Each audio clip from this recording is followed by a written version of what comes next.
So I'm always eager to hear like a story about adventure. So okay, come on up.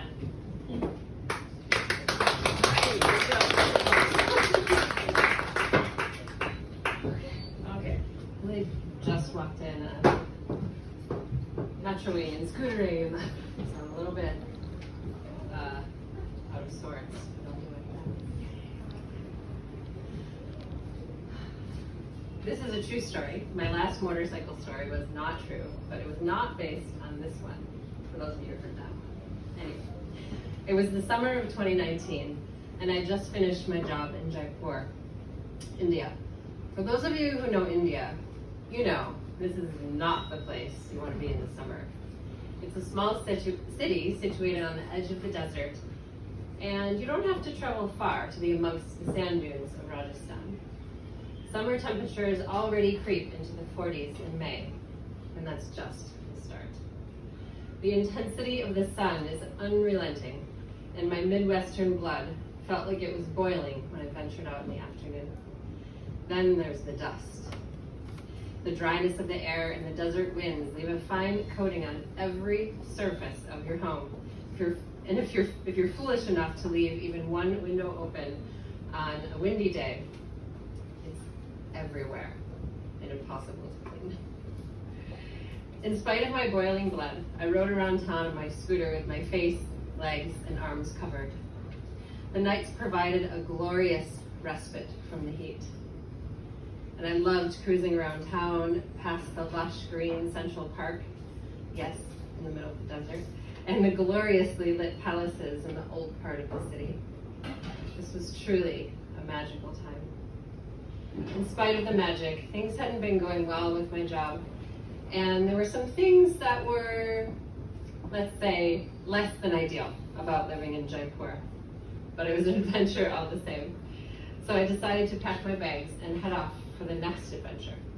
My brother enticed me with grand stories of living in Shanghai, and I decided that could be a good next stop. I've long been drawn to exploring Asia, and I thought it could be pretty interesting to live in a mega city in China for a while. Here I still am. Well, again. Before heading out from India, I decided to have one more grand adventure. I was ready to say goodbye to my job in Jaipur, but I was definitely not ready to say goodbye to India. I knew I had to escape the heat of the desert, and India has so many gems in the cooler north to explore. There were places in northern India that I longed to see up close. I've had the great pleasure of visiting the mighty Himalaya a few times on previous trips to India and Nepal, and they were calling me back. I knew that returning to what was a powerful essence of India would be a great way to say goodbye to a country that draws me in and ignites my passion for life. Even though it does infuriate me sometimes. When I was just trying to decide, do I go? Do I not go? Do I be responsible? Of course I didn't choose responsible. I usually don't. But there was a voice in my head questioning the wisdom of going. However, when the opportunity came my way to do a 2-week motorcycle trip into the northernmost part of India, I knew it would be the trip of a lifetime, and I just could not say no. When I went to India in the summer of 2018, I knew it was a big leap of faith, so I decided, what the hell? I would take another one. For those of you who have heard my stories before, this is also one of love, but love of a different kind. Love of self, of allowing connections when it's scary, as it so often is, and a love of exploration of the earth in my mind that cracked my heart wide open. As I reflect back on my life, I guess this concept of diving in based on a feeling is a pattern for me. Some might say this is foolish, or irresponsible, or impetuous. But I guess I just believe in seizing the moment. I didn't know when I'd be back in India, and I didn't know if I would ever have a chance again to take a trip like this. Of course, I know how dangerous motorcycles can be, and I assume some of the terrain would be rough. Would I be terrified the whole time? I guess I'd find out. I would also be spending 2 weeks with someone I didn't know particularly well and sitting behind them on a motorcycle for these 2 weeks. Well, I mean, people can get along in life, or people who get along in life don't necessarily always get along well traveling together, but something told me everything would work out, and it did, for the most part. Something told me I would be safe, and I was. Something told me it would be the experience of a lifetime, and it most certainly was. Sure, my ass hurt, and we got on each other's nerves from time to time, but I'm so grateful that I had this experience. The landscape we rode through was nothing short of spectacular, and the fluctuations of my mind provided great big mouthfuls of food for thought. Following the 10 days of meditation I had just done in Nepal, this trip to Spiti Valley encouraged me to delve even deeper into my psyche. There was a lot to think, a lot of time to think, and the changing landscape and majestic mountains were a great source of inspiration each day. We started our trip before dawn because, like Jaipur, Delhi is definitely not a place you want to find yourself in the heat of day in the middle of summer. You must have been there. That first day was brutal, but my friend and driver Vaibhav navigated the traffic with skill and patience, and the wind finally provided some respite. By the end of the first day, the heat gave way to cool mountain air and lush rolling mountains. I was in awe, and I tried in vain to capture the images as we drove along. The sweet energy of Sarahan, the fierce river running through Chitpul, the last village at the Indo-Tibetan border, the Tibetan-style homes framed by snowy peaks in Nako, the charming village of Kavo, the grandeur of the peaks and valleys in Kazakh. Each place we visited provided new, magnificent views and friendly smiles. It was around day 6 when the awe I was already experiencing was taken to a whole new level. The gravel roads and surrounding dramatic landscape made me feel as though I were on the moon. The green, snow-capped mountains gave way to jagged, earthy, dusty rocks, with a muddy river flowing through a dramatic gorge. The drop-off got closer and steeper. Periodically, I'd peer over the edge. Bible loved it when I did that. Taking pictures. To check for edges of fear. A few times, my heart would skip a beat, but then the calm would quickly return. It was strange. I honestly foresaw myself having much more fear on this trip. There was no fear of falling because I knew we wouldn't.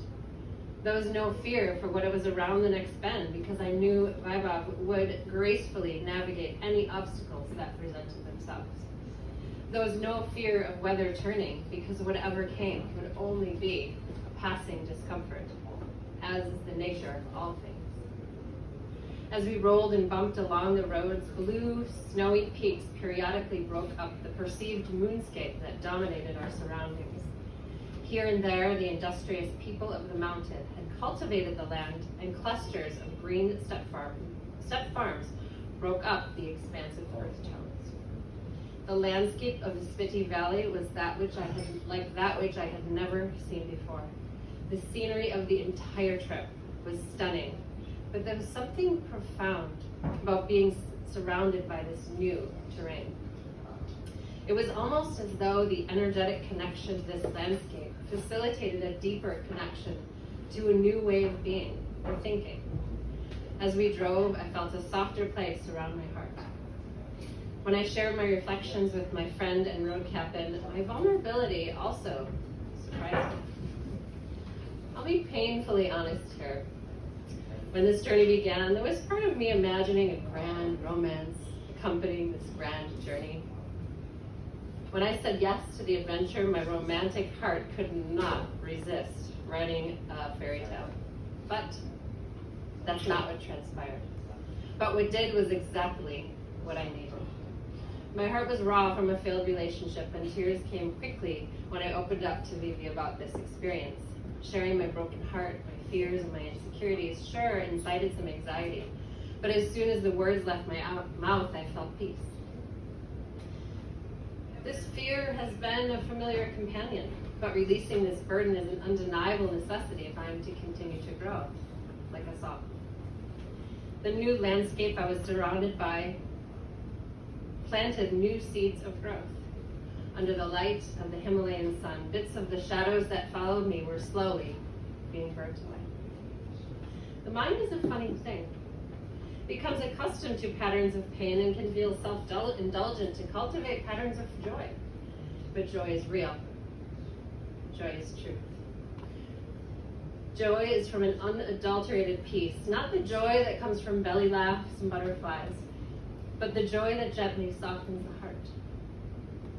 It's not a joy to attach to, but a joy to return to when the pain of life returns, as it surely will. When this pain surfaces, the sense of calm that joy brings can be home base, a warm place to return to when fleeting, yet painful, situations arise.